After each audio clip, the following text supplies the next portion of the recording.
446 میں آ کر شیعوں کی حکومت کو ختم کیا تغرل بیگ سلجوکی نے۔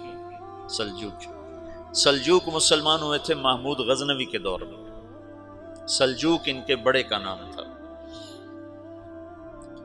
تو ایک دفعہ محمود غزنوی نے سلجوک سے پوچھا اگر مجھے تیری مدد کی ضرورت ہو تو کتنے آدمی پیش کر سکتے ہو؟ تو اس نے ایک تیر دیا، کہا یہ ایک تیر ہے میرا، کسی کو یہ تیر بھیج کر میرے علاقے میں بھیج دو تو چند گھنٹوں میں 1,00,000 تلواریں تیرا پہرا دینے کے لیے تیار ہوں، میرے پاس اتنی طاقت ہے۔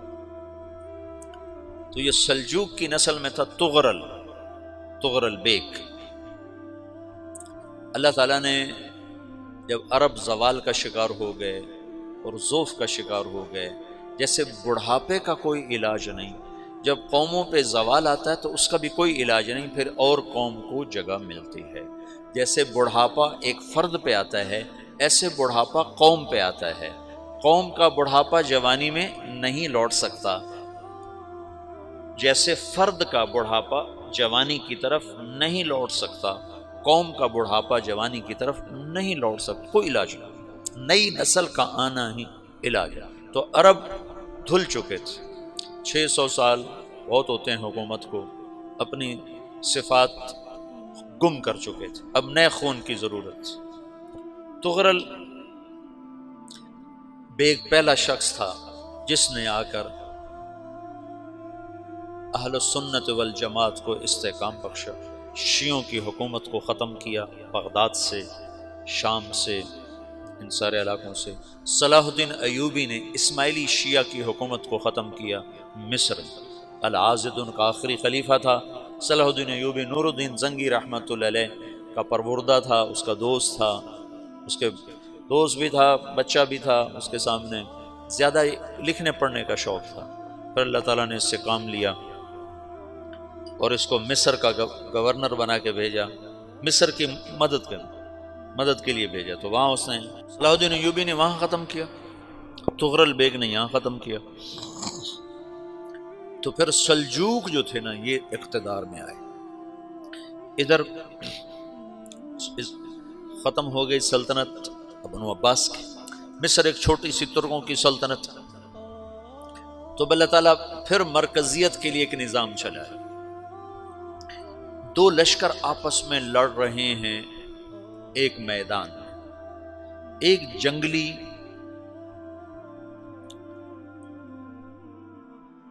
بدوؤں کا قافلہ، جنگل کے لوگ اپنے قبیلے کو لے کر، ایک جنگلی قبیلہ اپنے سردار کے ساتھ نقل مکانی کر رہا ہے ایک جگہ سے دوسری جگہ۔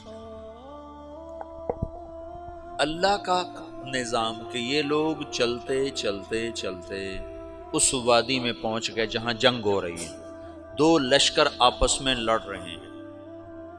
جب یہ وہاں پہنچتے ہیں تو ایک لشکر کے قدم اکھڑ رہے ہیں اور دوسرا غالب آ رہا ہے۔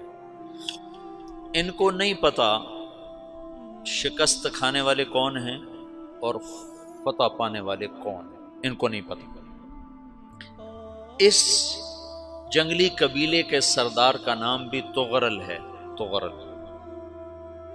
تو یہ سردار کہتا ہے جو شکست کھا رہے ہیں ان کی مدد کرو، کچھ پتہ نہیں کون ہے، کہتا جو شکست کھا رہے ہیں ان کی مدد کرو۔ تو 400 وحشی جنگلیوں نے فاتح لشکر کے پیچھے حملہ کر دیا۔ وہ تو ایک کافی ہوتا تھا، 400 دوڑ دوڑ جب تلواریں پڑیں تو چند لمحوں میں نقشہ بدل گیا، بھاگنے والے جم گئے اور جمنے والے بھاگ پڑے۔ جب جنگ ختم ہوئی تو شکست خوردہ لشکر کے بادشاہ نے ان کو بلایا، اسے پوچھتا ہے مجھے جانتے ہو میں کون ہوں؟ کہا نہیں۔ کہا تو تم نے میری مدد کیوں کی؟ کہا انسانی ہمدردی کی وجہ سے، تمہیں شکست ہو رہی تھی اس لیے تمہاری مدد کی۔ پھر اس نے اپنا تعارف کرایا، میں ہوں سلیمان سلجوقی، ترکی کا بادشاہ۔ مسلمانوں کا لشکر تھا اور تاتاریوں سے شکست کھا رہا تھا، تاتاری فتح پا رہے تھے، مسلمان شکست کھا رہے تھے۔ تو وہ اللہ کی غیبی مدد بن کر آئے، تو وہ اس سے کہتا ہے میرے ساتھ رہنا پسند کرو گے؟ تم نے میرے اوپر احسان کیا ہے، میں اس کا بدلہ دینا چاہتا ہوں، میرے ساتھ رہنا پسند کرو گے؟ کہنے کا کر لوں گا۔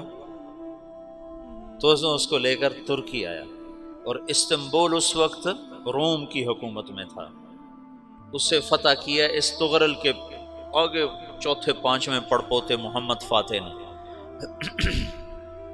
تو یہ استنبول ہے، یہ ترکی ہے، بیچ میں ایک چھوٹا سمندر ہے، یہاں ایک جاگیر ہے۔ تو سلطان سلیمان کہتا ہے یہ جاگیر تجھے وقف ہے، ادھر سے رومی مجھے تنگ کرتے ہیں حملے کر کر کے، تو میرا دفاع کرتے رہنا، یہ جاگیر تیری۔ یہ اس جاگیر پہ اس نے اپنے قافلے کو آباد کر دیا، اپنے قبیلے کو، اور ایک چھوٹی سی حکومت بنا لی، جو ایک صوبہ سمجھو سلمان سلجوقی کا، وہ ایک چھوٹا سا صوبہ ہے۔ وہاں جب یہ رہ پڑا تو پھر یہ ایک شیخ کے بیت ہوتا ہے، وہاں شیخ طریقت ہے، ان کے یہ بیت ہونے جاتا ہے، وہ اس کو رات اپنے پاس ٹھہراتا ہے، تو ایک کمرے میں ان کا خادم ٹھہراتا ہے۔ یہ جب کمرے میں جاتا ہے تو سامنے دیوار میں تاکچے پر قرآن پڑا ہوا ہے، تو یہ تغرل بیگ کہتا ہے یہ کیا ہے، یہ کیا ہے؟ تو وہ خادم کہتا ہے یہ کتاب اللہ ہے، قرآن ہے۔ اچھا، وہ اس کو وہاں چھوڑ کے باہر چلا جاتا ہے۔ وہ دیہاتی آدمی، جنگل کا رہنے والا، پہلی دفعہ زندگی میں قرآن دیکھا، وہ کہتا ہے یہ قرآن ہے، اللہ کی کتاب ہے، میں اللہ کی کتاب کے سامنے سو جاؤں، کتنی بے ادبی ہے۔ تو اس نے ایسے قرآن اٹھایا اور سر پہ رکھ لیا اور کھڑا ہو گیا، ساری رات قرآن سر پہ رکھ کے کھڑا رہا۔ رات کے پچھلے پہر اس کو خواب آیا،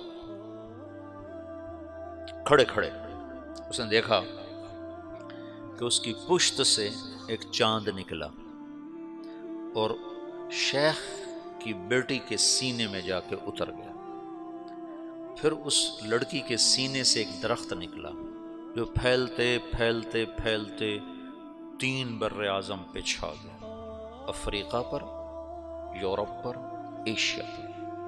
پھر اس کی آنکھ کھل گئی، وہ کھڑا ہوا ہے، تو اس نے صبح یہ خواب اپنے شیخ کو سنایا، تو انہوں نے اپنی بیٹی اس کے نکاح میں دی تھی۔ اس بیٹی سے ایک بچہ پیدا ہوا، تغرل بیگ نے اس کا نام رکھا عثمان، عثمانی ترک نام سنا ہوا، جو میں نے کل بتایا تھا کہ 1924 میں وہ خلافت ختم ہوئی، تو ایک بیٹا پیدا ہوا عثمان۔ عثمان نے پھر ایک نئی اسلامی حکومت کی بنیاد رکھی جو 1924 تک چلتی